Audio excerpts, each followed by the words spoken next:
Hello, everybody. My name is James, and I'm going to be interviewing my dad's history before he came to the U.S. Hello. How long did you live in Vietnam for? I lived in Vietnam until the age of 6 years old. So very young. Were the living conditions better in Vietnam or the U.S.? Definitely in the US, there's not such thing as freedom or freedom of speech or do whatever you want. Definitely, you have to follow the communist rule. Mm.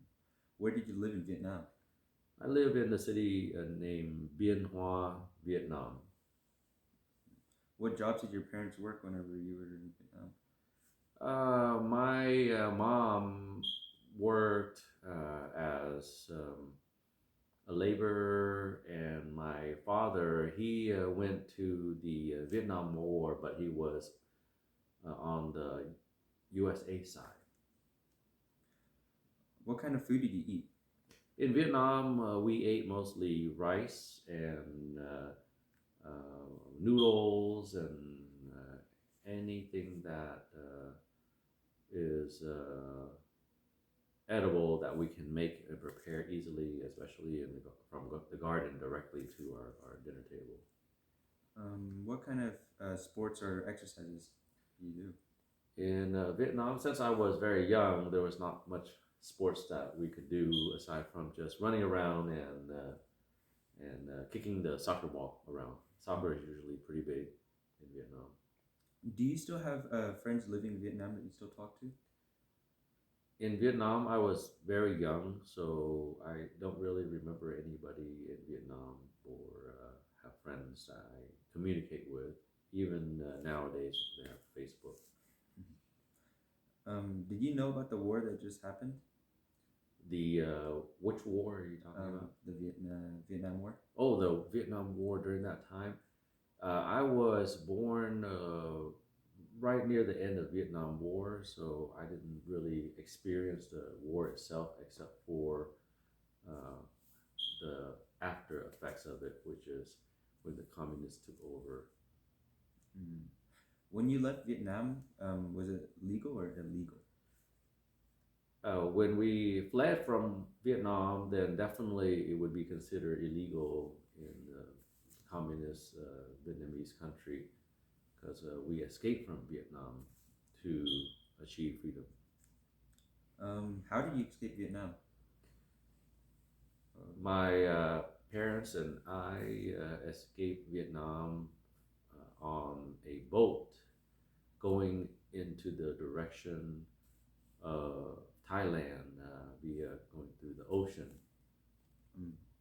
Um, how big was the boat whenever you traveled to the U.S.? The boat, it was not really that big. It was about 10 meters in length. So about 30-ish feet. Yes, around 30-ish feet. Uh, how much people were on the boat?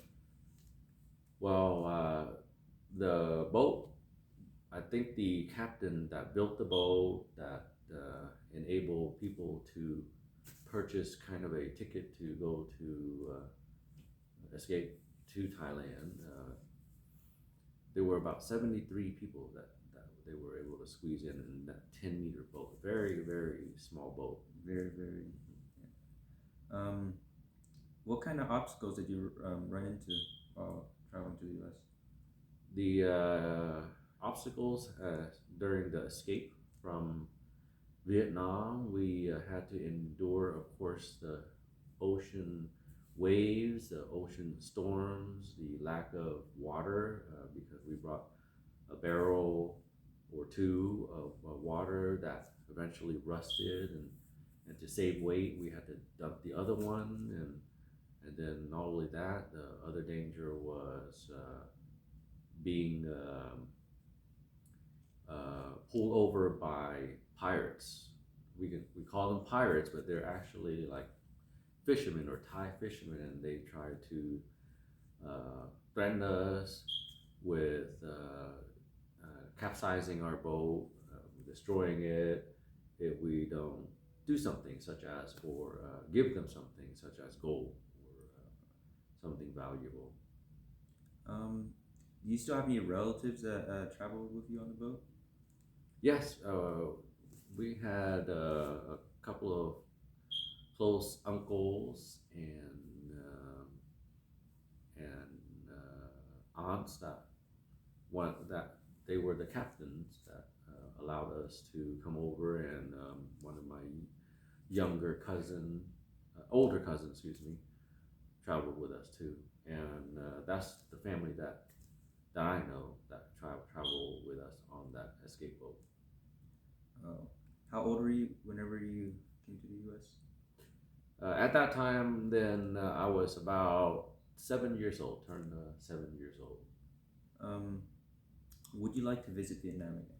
Definitely, it's a beautiful country because it does not have any.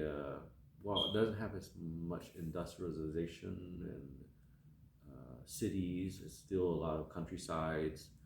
So I like to visit, kind of to get the feel of where I came from, and definitely it'd be a nice visit. You can always call it like you can always sense that it's something part of you, home, kind of. Okay. Thank you. All right, you're welcome.